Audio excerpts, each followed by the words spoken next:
Barrow Bookstore presents a reading of Endicott and the Red Cross by Nathaniel Hawthorne.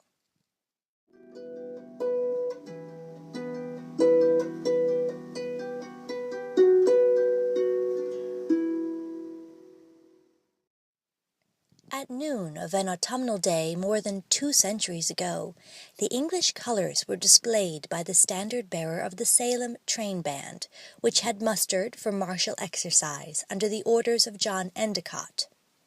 It was a period when the religious exiles were accustomed often to buckle on their armour and practise the handling of their weapons of war. Since the first settlement of New England, its prospects had never been so dismal. The dissensions between Charles I and his subjects were then, and for several years afterwards, confined to the floor of Parliament. The measures of the king and ministry were rendered more tyrannically violent by an opposition which had not yet acquired sufficient confidence in its own strength to resist royal injustice with the sword. The bigoted and haughty primate Laud, Archbishop of Canterbury, controlled the religious affairs of the realm, and was consequently invested with powers which might have wrought the utter ruin of the 2 Puritan colonies, Plymouth and Massachusetts. There is evidence on record that our forefathers perceived their danger, but were resolved that their infant country should not fall without a struggle, even beneath the giant strength of the king's right arm. Such was the aspect of the times when the folds of the English banner with the Red Cross in its field were flung out over a company of Puritans. Their leader, the famous Endicott, was a man of stern and resolute countenance, the effect of which was heightened by a grizzled beard that swept the upper portion of his breastplate. This piece of armour was so highly polished that the whole surrounding scene had its image in the glittering steel. The central object, in the mirrored picture, was an edifice of humble architecture, with neither steeple nor bell to proclaim it what, nevertheless, it was, the house of prayer.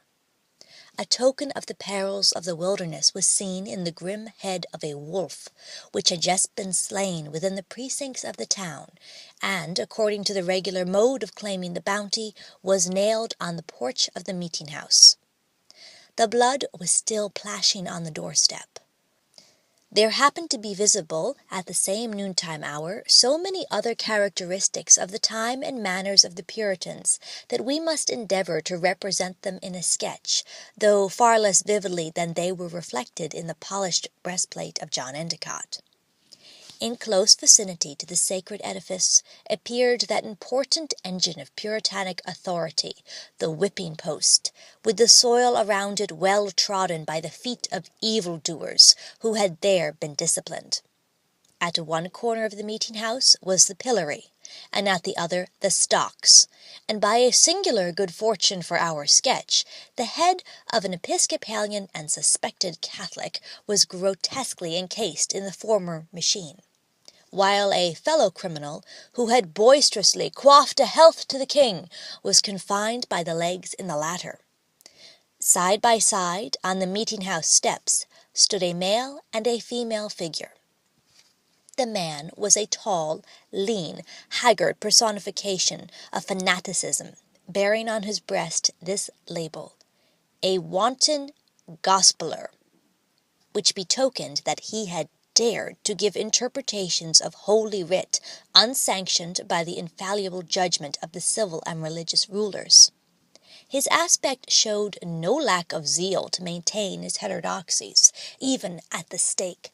The woman wore a cleft stick on her tongue, in appropriate retribution for having wagged that unruly member against the elders of the church, and her countenance and gestures gave much cause to apprehend that the moment the stick should be removed, a repetition of the offence would demand new ingenuity in chastising it. The above-mentioned individuals had been sentenced to undergo their various modes of ignominy for the space of 1 hour at noonday, but among the crowd were several whose punishment would be lifelong, some whose ears had been cropped like those of puppy-dogs, others whose cheeks had been branded with the initials of their misdemeanors, one with his nostrils slit and seared, and another with a halter about his neck, which he was forbidden ever to take off or to conceal beneath his garments. Methinks he must have been grievously tempted to affix the other end of the rope to some convenient beam or bough. There was likewise a young woman, with no mean share of beauty, whose doom it was to wear the letter A on the breast of her gown, in the eyes of all the world and her own children, and even her own children knew what that initial signified. Sporting with her infamy, the lost and desperate creature had embroidered the fatal token in scarlet cloth, with golden thread, and the nicest art of needlework, so that the capital A might have been thought to mean admirable, or anything rather than adulteress.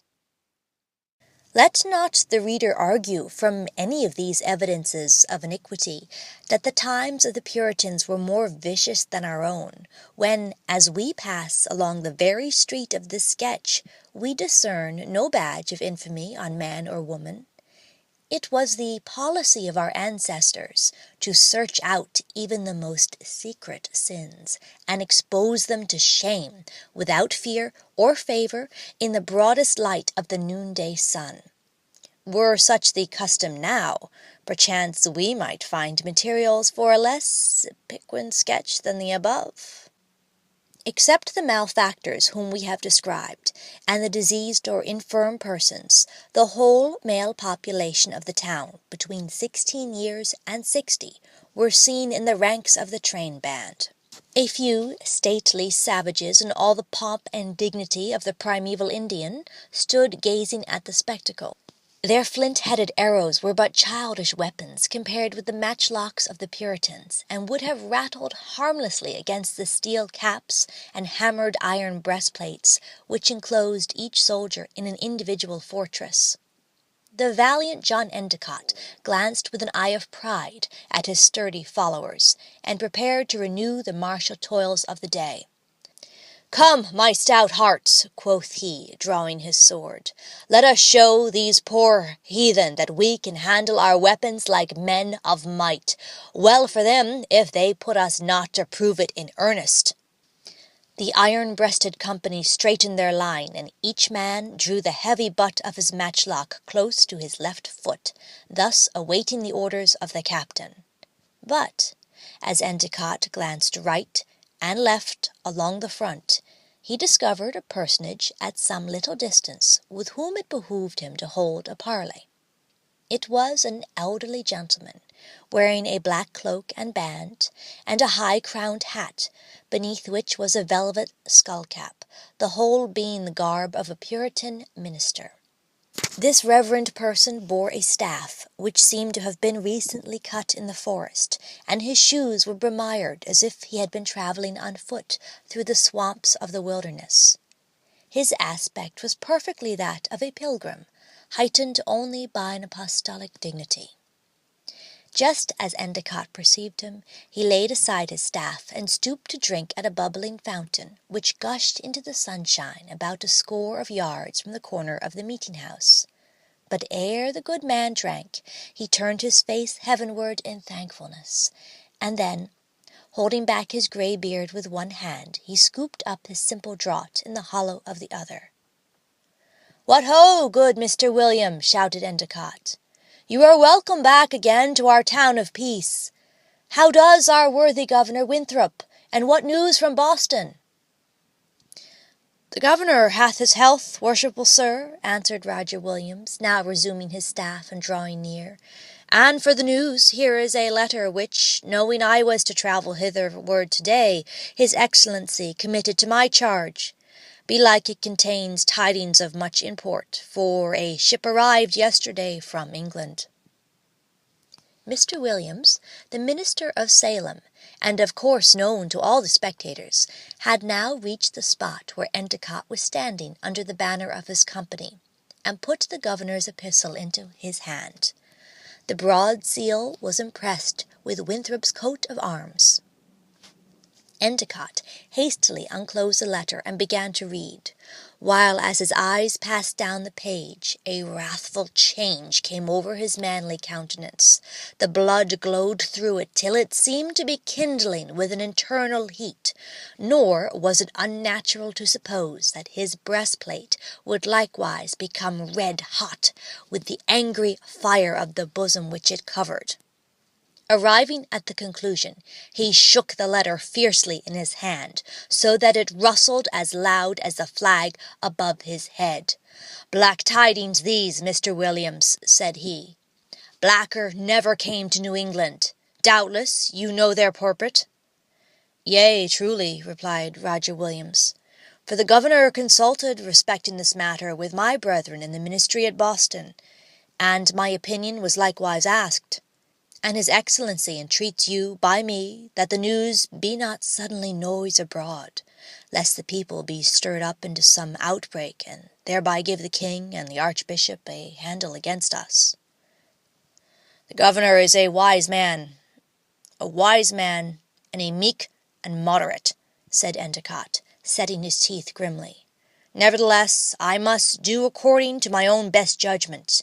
There is neither man, woman, nor child in New England, but has a concern as dear as life in these tidings, and if John Endicott's voice be loud enough, man, woman, and child shall hear them. Soldiers, wheel into the hollow square! Ho, good people! Here are news for one and all of you." The soldiers closed in around their captain, and he and Roger Williams stood together under the banner of the Red Cross, while the women and aged men pressed forward, and the mothers held up their children to look Endicott in the face. A few taps of the drum gave signal for silence and attention. "Fellow soldiers, fellow exiles," began Endicott, speaking under strong excitement, yet powerfully restraining it. "Wherefore did ye leave your native country? Wherefore, I say, have we left the green and fertile fields, the cottages, or perchance the old grey halls, where we were born and bred, the churchyards where our forefathers lie buried? Wherefore have we come hither to set up our own tombstones in a wilderness? A howling wilderness it is. The wolf and the bear meet us within halloo of our dwellings. The savage lieth in wait for us in the dismal shadow of the woods. The stubborn roots of the trees break our plowshares when we would till the earth. Our children cry for bread, and we must dig in the sands of the seashore to satisfy them. Wherefore, I say again, have we sought this country of a rugged soil and wintry sky? Was it not for the enjoyment of our civil rights? Was it not for liberty to worship God according to our conscience?" "Call you this a liberty of conscience?" interrupted a voice on the steps of the meeting-house. It was the wanton gospeller. A sad and quiet smile flitted across the mild visage of Roger Williams.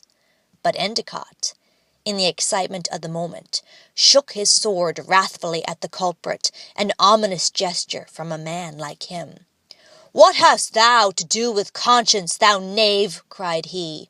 "I said liberty to worship God, not license to profane and ridicule him.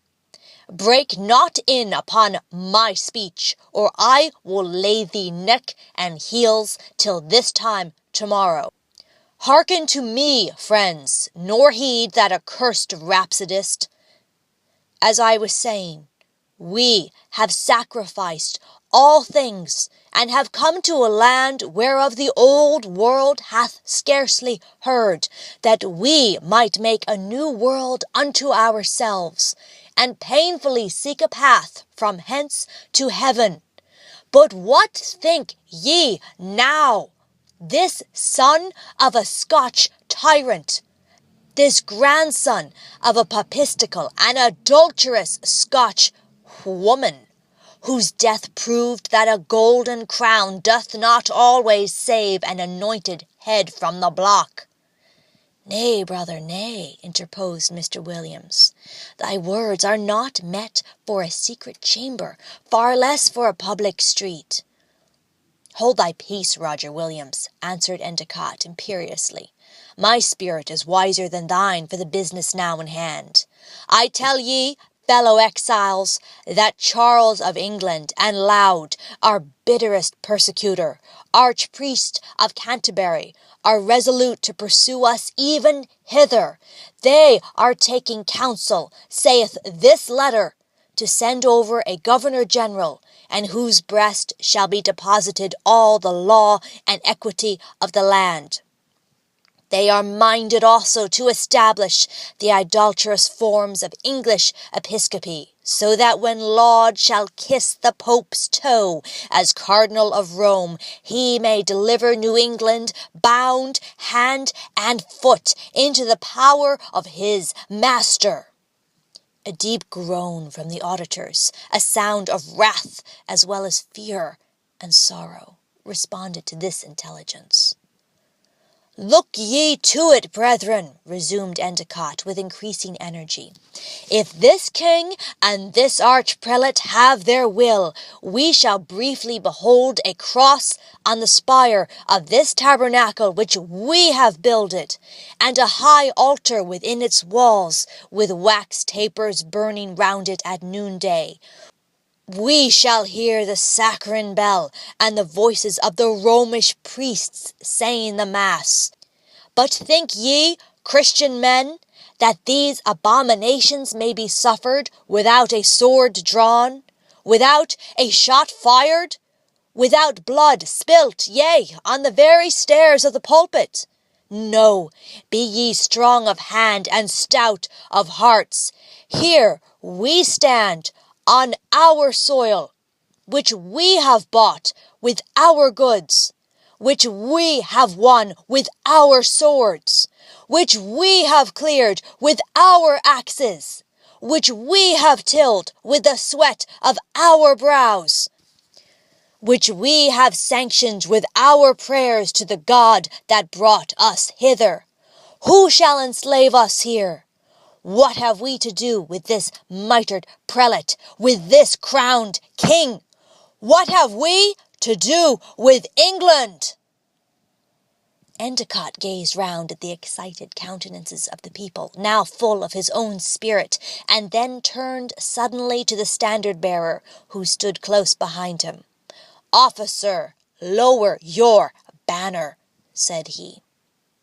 The officer obeyed, and brandishing his sword, Endicott thrust it through the cloth, and with his left hand rent the red cross completely out of the banner. He then waved the tattered ensign above his head. "Sacrilegious wretch!" cried the high churchman in the pillory, unable longer to restrain himself. "Thou hast rejected the symbol of our holy religion." "Treason! Treason!" roared the royalist in the stocks. "He hath defaced the king's banner." "Before God and man I will avouch the deed," answered Endicott. "Beat a flourish, drummer! Shout, soldiers and people, in honor of the ensign of New England! Neither pope nor tyrant hath part in it now." With a cry of triumph, the people gave their sanction to one of the boldest exploits which our history records. And forever honored be the name of Endicott. We look back through the mist of ages and recognize, in the rendering of the red cross from New England's banner, the first omen of that deliverance which our fathers consummated after the bones of the stern Puritan had lain more than a century in the dust.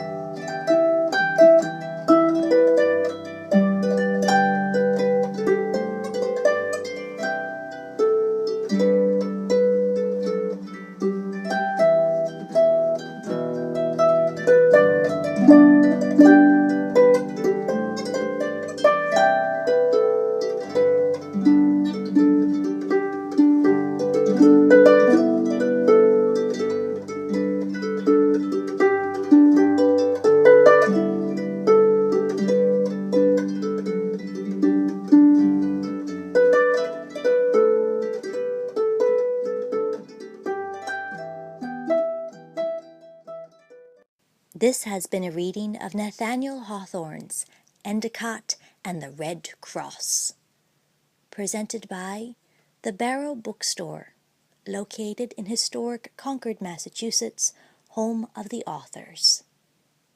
Reading and music by Jamie Lee. Thank you for listening. Join us next week as the Barrow Bookstore audio series continues with readings of short stories written by Concord authors and beyond.